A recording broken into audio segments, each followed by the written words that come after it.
This was the first recipe that I ever made potatoes with by myself when I was like a teenager. You just chop up your potatoes and cook them in the skillet.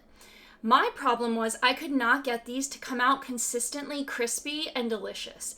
I would either burn them, get them stuck all over the pan, or have the perfect home fries, and I couldn't replicate it ever.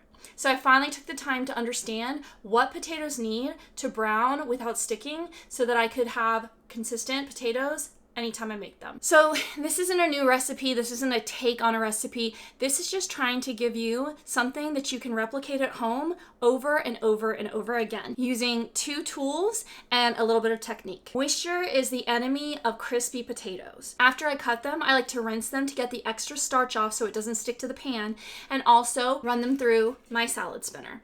Now you might be thinking, I don't have a salad spinner. Didn't those go out in like the 90s, early 2000s? I love this thing because it makes anything you put in it dry. So it's not just for salads. But this will get all the moisture off of your potatoes so that they're as dry as they can be before they go in the pan, which will keep them from sticking. The other tool I use is a fish spatula.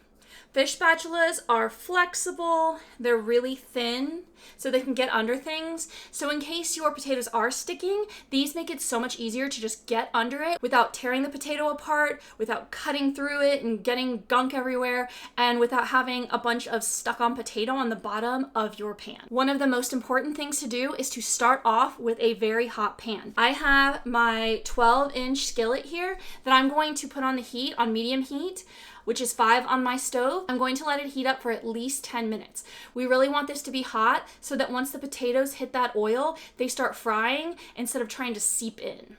So I'm gonna put this on the heat and get that started. If you don't have a salad spinner, I really think you should get one. They're really cheap. This I got from a Big Lots.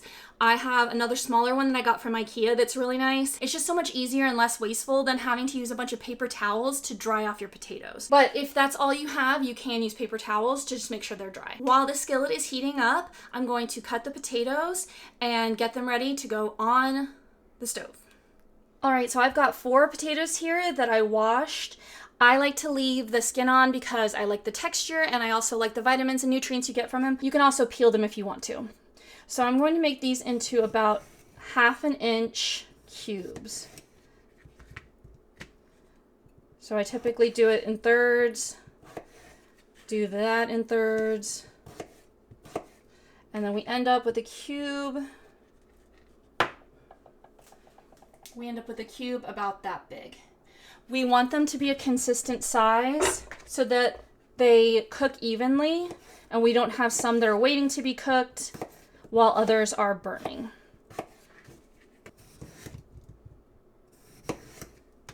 You can see about how thick I cut them.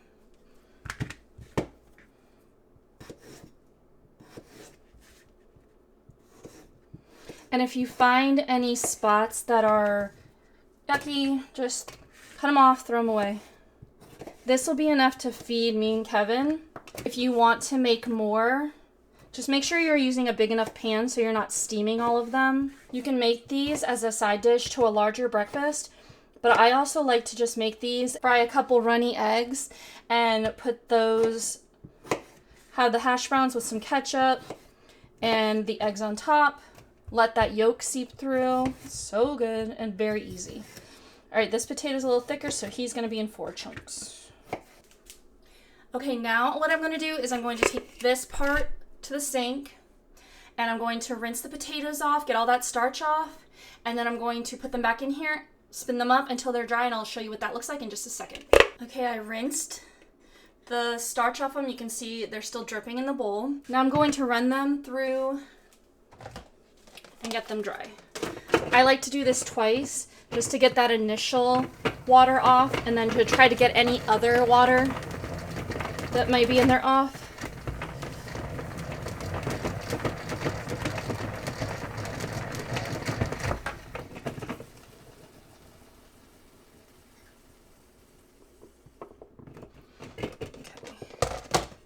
Already looking drier. I'm going to pour off. That's how much water came off. I'm going to dump that. Okay. I'm going to do it one more time.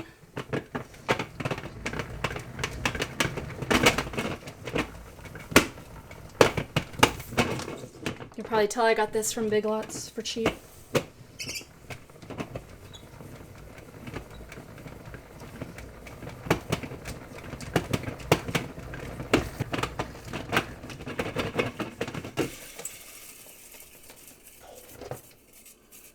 I'm not sure how easy it is to see, but they are pretty dry. Now we just need to wait for the skillet to heat up and we can put our oil butter in and start cooking our potatoes. My pan has been preheating for 10 minutes. Ooh, accidentally touched it a little bit, not smart. But I like to test with my hand to see if it's hot, but then I like to do one last test of getting a little bit of water on my hands, flicking it into the pan, and if it just evaporates, it's not hot enough. If the water molecules turn into beads and dance along the top, they are ready. Okay, so I don't know if you can, how easy that is to see, but you can see little water molecules dancing, so that is definitely hot enough. Now this is the most hands-on you're going to have to be with this recipe right in the beginning because we don't want anything to stick.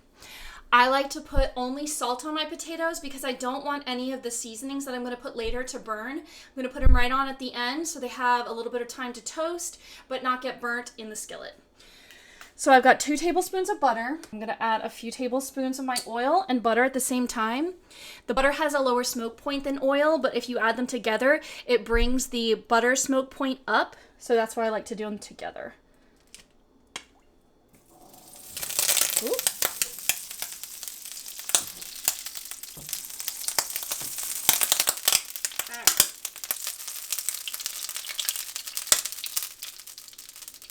I swear I feel like my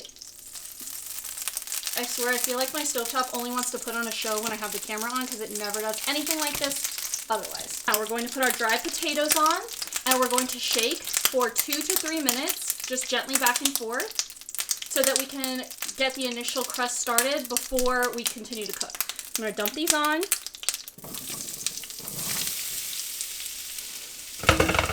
In as thin layers thin as possible. And I'm setting my timer for 3 minutes.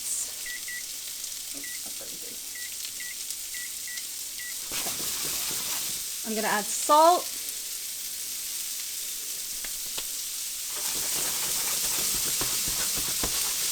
And just shake. This is a simple technique that can keep these from sticking. That may seem like a pain in the beginning, but it's so worth it when you're not having to dig potato off the bottom of your pan.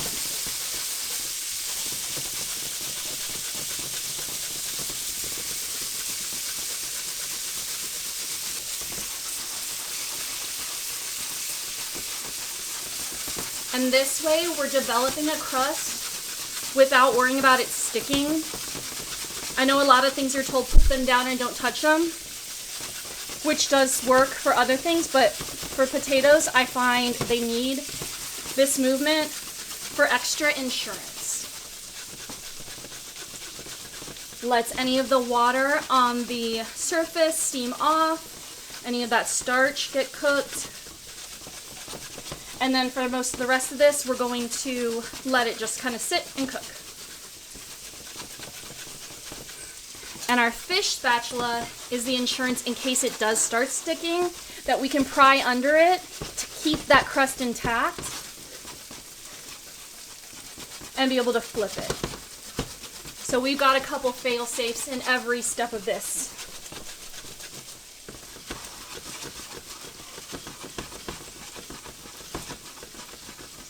All right, the 3 minutes are up. Now we're just going to leave these on a medium heat for 8 to 10 minutes before flipping. I'll see you then. All right, it's been 8 minutes. I'm gonna shake.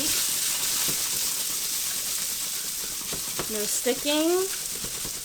That's a great sign. Now we're going to use our fish spatula to flip them.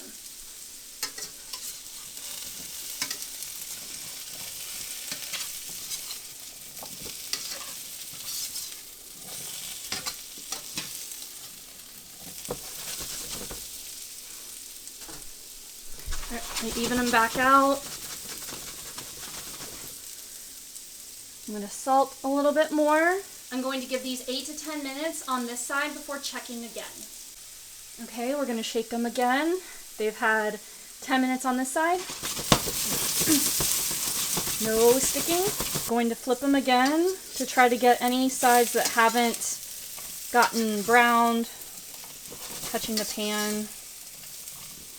This is also the point when you can assess whether it looks, if the pan is too dry. I think I'm going to add just a little bit of oil just in case, like less than a teaspoon. Just shake that around. It wasn't so much for sticking, it was for making sure we get browning. And I'm going to add a little bit more salt. Potatoes soak up so much salt. And then after they've had another 10 minutes, I'm going to check one to see if they're soft enough, how crisp they are, and then we'll go into the fourth and final flip.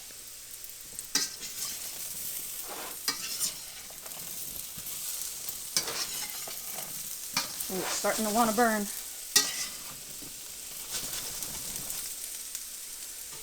Turn the heat down a little bit. Okay, I'm going to try one.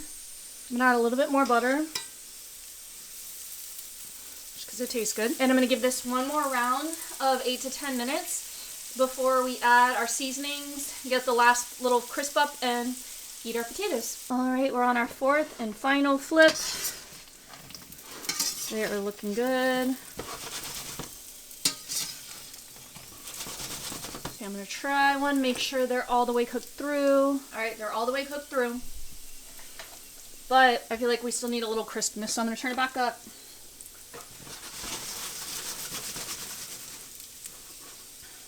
And I know it feels like I used a lot of salt, but we're using more. What can I say? I love a salty potato. Okay, at this stage, I'm not going to walk away because I turned the heat back up. That was the perfect amount of salt, though. Now I'm going to hit it with some garlic powder, cayenne, and onion powder. All the seasonings at the end really just take the potatoes from being just like salted potatoes to just like a flavor bomb. So good. Alright, I'm going to turn the heat off, plate some up, and we've got to take a bite. Alright, I've got my plate of delicious crispy potatoes. I'm going to add some ketchup to them and then take a bite. This is also really good if you put a fried egg on top.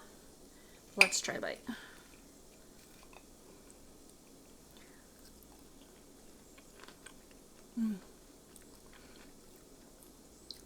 I just love a crunchy potato with a soft interior.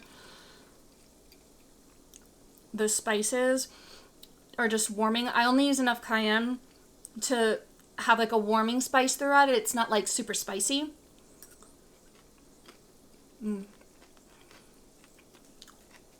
I love it. So watching me cook the potatoes, you can see they didn't even stick initially, which is great. But if they do end up sticking, that's where the fish spatula really comes in handy. So instead of trying to use like a plastic spatula that really doesn't get under it unless it's already unstuck from the pan, they're able to really like pry it up. Luckily this time we didn't have that issue, but it's so nice to have that insurance just in case that it does happen, because I have had it happen, and then you just pry it up like nothing ever happened. You have a perfectly crisp potato and you don't even have to worry about it. So I really do suggest you get a fish spatula. Kevin requested some eggs on his, so I'm going to add the ketchup.